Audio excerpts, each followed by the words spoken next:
अपनी चाचा की बहन देवकी का विवाह कंस ने वसुदेव जी के साथ किया।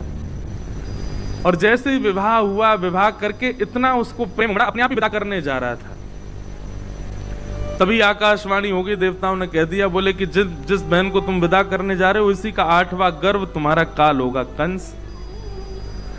मृत्यु की बात पता चलते ही कंस ने जिस बहन को विदा करने जा रहा है, जिस बहन का कन्यादान किया, उसी के केश पकड़ लिए, तलवार निकाल करके जैसे ही वध करने लगा, वसुदेव जी ने चरण पकड़े,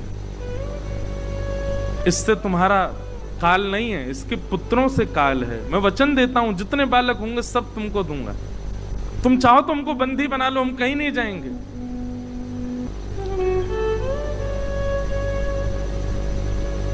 कंस ने कहा मुझे आपकी बात पर भरोसा है, वचन दीजिए जितने बालक होंगे सब मुझे देंगे आप। जी निश्चित। अब कथा ऐसी आती कि प्रथम पुत्र जब हुआ तो लेकर के वसुदेव जी जैसे ही कंस के पास गए तो कंस के हृदय में करुणा आ गई। कंस बोला, अरे मेरा भांजा है, मेरी बहन का बेटा है और पहला बालक है, इसको आप रख लो। मेरा शत्रु तो 8वां बालक है, इससे मुझे भय नहीं है, इसको ले जाओ। तो जैसे ही वसुदेव जी ले जाने लगे, अच्छा देखो, देवता जरूरी ऐसा नहीं है सारे काम अच्छे ही अच्छे करते हैं, कभी कभी बिगाड़ते भी हैं कामों को। देवताओं ने कहा, बोले नारद जी, कंस की बुद्धि तो हमको सुधरी सुधरी सी दिखाई दे रही है, और कहीं कंस सुधर गया तो भगवान अपना आना स्थगित ना कर दें, आप जाके इसकी बुद्धि बिगाड़ो। और नारद जी ने आकर के कंस से कहा, बोले अरे तुमने पहले बालक को क्यों छोड़ दिया? बोले 8वां बालक काल है ना। बोले कि पहले से 8वां कोई भी मार सकता है तुमको। कंस की बुद्धि बिगड़ गई महाराज, 6 बालकों को कंस ने मार दिया और 7वें बालक के रूप में स्वयं श्री बलराम जी महाराज पधारे। आप शेषनाग के अवतार हैं।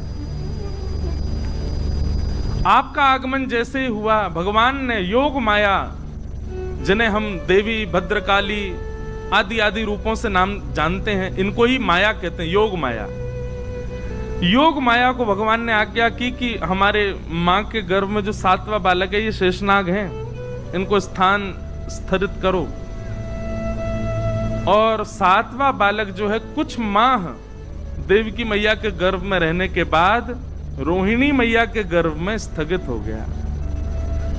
और कंस को यह समाचार मिला कि 7वां बालक तो गर्भ में ही नष्ट हो गया। अब आ रहे, सेना बढ़ा दी, ताले बढ़ा दिए, सब व्यवस्था कर दी, कहीं से भी बच के भागने ना पाए।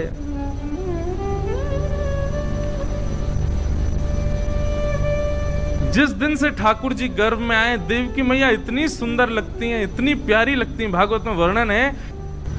तो कंस की स्थिति क्या हो गई? राक्षस है लेकिन रोज देवकी को देखता है और देवकी जी को देख करके उसके नेत्र सजल हो जाते हैं, मन में भाव आ जाता है, मुस्कुराने लगता है, प्रेम। पहले ही बोल के आता मंत्रियों को, जैसे मैं रोने लगूं मुझे खींच लाना वहां से। पता नहीं क्या हो गया, देवकी को देख के बड़ा भाव आता है। तब मंत्री बोले, इसके गर्भ में मायावी बालक है, वो आपको दयालु बना रहा है ताकि आप उसको ना मारो और वो आपका वध कर दे। बोला हाँ सही कह रहे हो तुम, यही बात है। भादों का महीना, अष्टमी तिथि, मंदम मंदम जलधरा, जलधारा मंद मंद गिर रही है। और तभी चंदन की सुगंधी से पूरा विश्व महकने लगा।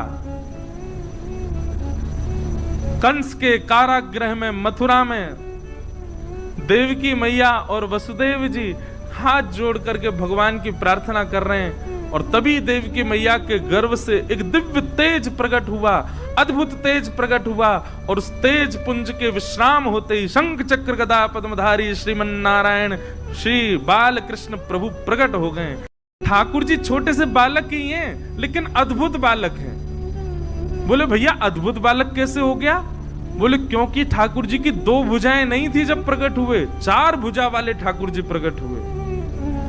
और अद्भुत बालक क्यों हैं?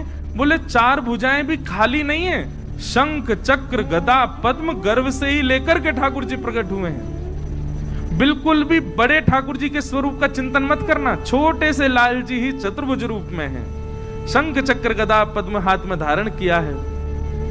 और पीतांबरम सांद्र पयोद सौभगम, ठाकुर जी पीतांबरी पहन करके, पीली धोती पहन करके प्रकट हुए, कपड़ा लत्ता पहन के आए लाल जी, पूरे तैयार श्रृंगार करके आए अपना।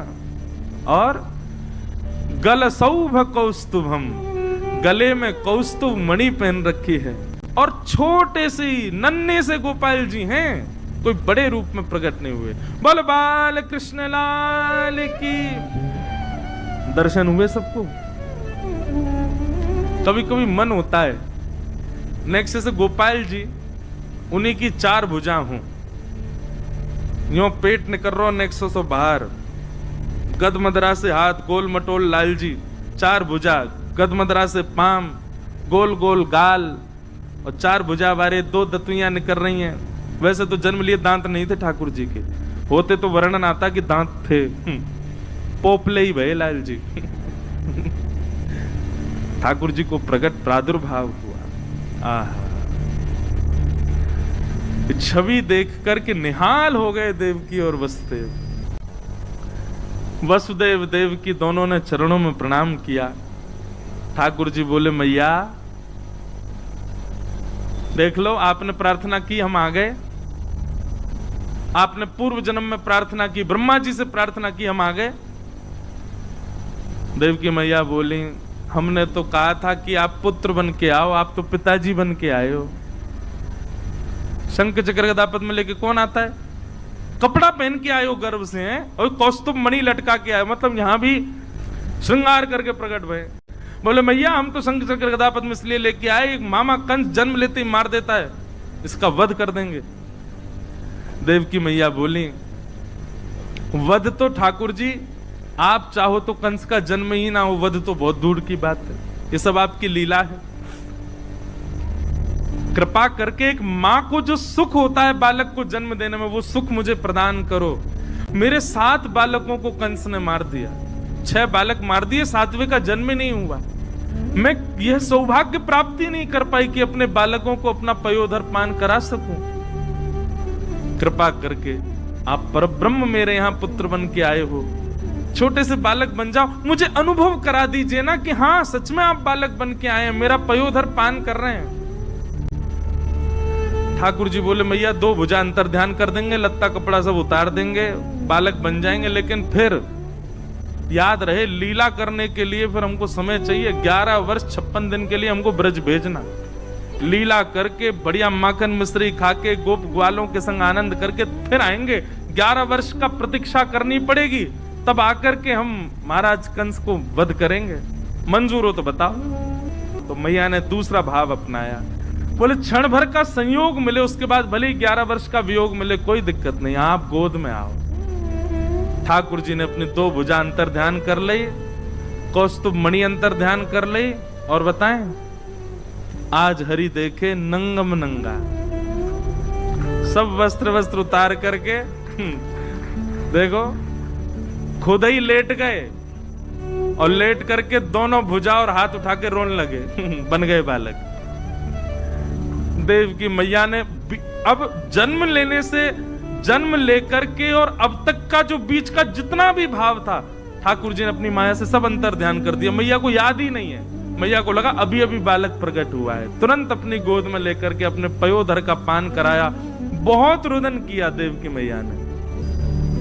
ठाकुर जी ने पहले ही आज्ञा कर दी थी कि हमको ब्रज ले जाना। वसुदेव जी ने पूछा कैसे लेके जाना? बोले जैसे ही हम बालक बने, ये सूप है इसमें हमको बिठा देना, लेकर के सीधे ब्रज चलना। तो वसुदेव जी बोले इतने सारे सैनिक, ताले लगे हैं, कैसे लेके जाऊंगा? ठाकुर जी बोले मेरी शरण ग्रहण कर लो, बंधन छोड़ने की जिम्मेवारी मेरी।